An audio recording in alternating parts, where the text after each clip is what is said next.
Praise the lord. క్రీస్తునందు అత్యంత ప్రియమైనటువంటి దేవుని బిడ్డలారా, ప్రభు అయినటువంటి యేసుక్రీస్తు నామమున మీకు ప్రత్యేకమైనటువంటి శుభాలు తెలియజేస్తా ఉన్నాను. ఈ దినము దేవుని యొక్క మాటను మనం చదువుకుందాం. యెషయా గ్రంథము 51వ అధ్యాయము 12వ వచనాన్ని మనం చదువుదాం. నేనే మిమ్మల్ని ఓదార్చువాడను, చనిపోవు నరునికి తృణమాత్రుడగు నరునికి ఎందుకు భయపడదు. ప్రియులారా, ఈ యొక్క మాట ఒక వ్యక్తిని ధైర్యపరిచే మాట, ఒక వ్యక్తిని బలపరిచేటువంటి మాట. ఆయన అంటున్నాడు, చూడండి, నేనే మిమ్మల్ని ఓదార్చువాడను.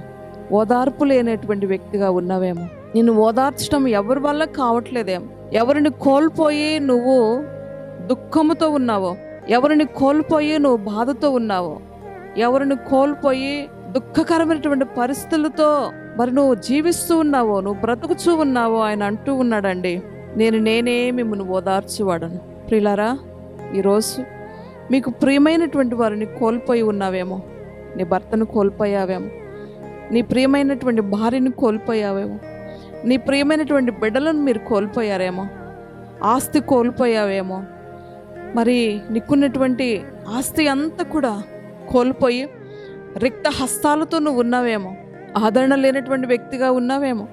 ఆయన అంటూ ఉన్నాడు, నేనే మిమ్మల్ని ఓదార్చువాడను అంటున్నాడు.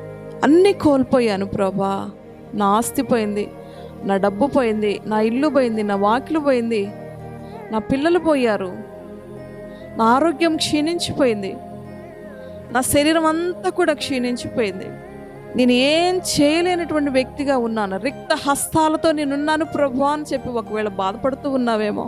ఇష్టమైనటువంటి వారిని మీరు కోల్పోయి దుఃఖముతో వేదనతో కృంగిపోతూ ఉన్నారేమో. ప్రతి క్షణము అదే గుర్తొస్తూ ఉంది కదా నీకు.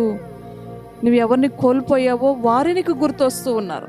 నువ్వు ఏడుస్తూ ఉన్నావు, దుఃఖపడుతూ ఉన్నావు, కృంగిపోతూ ఉన్నావు, నిద్ర రావట్లేదు నీకు, అధైర్యంతో ఉన్నావు. ఈరోజు ఏ పరిస్థితుల్లో ఉన్నావో నేను ఓదార్చడం ఎవ్వరి తరం కావట్లేదు ఈరోజు, నేను ధైర్యపరచడము ఎవ్వరి తరం కావట్లేదు ఈరోజు. కానీ ఆయన అంటున్నాడు తెలుసా, నేనే మిమ్మల్ని ఓదార్చువాడను. ఎంత శ్రేష్టమైన మాట అండి, చూడండి, ఎంత శ్రేష్టమైన మాట. చూడండి, ఆయన అంటూ ఉన్నాడు, చనిపోవు నరునికి తృణమాత్రుడగు నరునికి ఎందుకు భయపడుచున్నావు. భయకంపితమైనటువంటి పరిస్థితులు ఒకవేళ నిన్ను చుట్టుకొని ఉన్నాయేమో, నీ శత్రువులైనటువంటి వారు నీ యొద్దకు వచ్చి నేను భయపెడుతూ ఉన్నారేమో, దాక్కుంటూ బ్రతుకుతూ ఉన్నావేమో ఈరోజు. నీ శత్రువు కంట పడకుండా నువ్వు భయపడుతూ జీవిస్తూ ఉన్నావేమో ఈరోజు. ఆయన అంటూ ఉన్నాడు, చనిపోవు నరునికి తృణమాత్రుడగు నరునికి ఎందుకు భయపడుచున్నావు. ఆయన అంటున్నాడండి, ఎందుకు భయపడుచున్నావు. ప్రియులారా, చూడండి, నిన్ను కలుగ చేసినటువంటి దేవుడు, ఈ భూమికి ఈ సృష్టి అంతటికి కూడా ఆధారభూతుడై ఉన్నటువంటి దేవుడు అండి. నీ పరిస్థితులన్నీ కూడా మరలా నిన్ను మొదటి స్థితికి తీసుకొచ్చేవాడు ఆయనే. ఈ స్థితి అంతా కూడా మార్చగలిగినటువంటి దేవుడు ఆయన ఒక్కడేనండి. నువ్వు బాధలో నుండి నిన్ను విడిపించేవాడు ఆయనే, నీకు ఓదార్పునిచ్చేవాడు ఆయనే, నిన్ను ధైర్యంతో నింపేవాడు ఆయనే, నిన్ను కృపతో నింపేవాడు ఆయనే, నిన్ను బలముతో నింపేవాడు ఆయనేనండి. నువ్వేది కోల్పోయావో ఈరోజు, ఏది కోల్పోయే దుఃఖంలో ఉన్నావో సమస్తాన్ని కూడా తిరిగి నువ్వు సంపాదించుకుంటావు ఈరోజు. దావీదు సమస్తాన్ని కోల్పోయినప్పుడు దేవుని బట్టి ధైర్యంగా ఉన్నాడంట. కోల్పోయినవన్నీ కూడా తిరిగి తను సంపాదించుకున్నాడు అని చెప్పి బైబిల్లో రాయబడి ఉంది. బిడ్డలారా, ఈరోజు కూడా నువ్వు కోల్పోయినవన్నీ దేవుడు నీకు తిరిగి ఇస్తాడు. కొంతకాలమే నీకు ఇస్తామా, కొంతకాలమే ఈ బాధ, ధైర్యంగా ఉండు, దేవుడే నీకు సహాయం చేస్తాడు. ఇట్టి మాటలు దేవుడు దీవించునుగాక. ఆమేన్.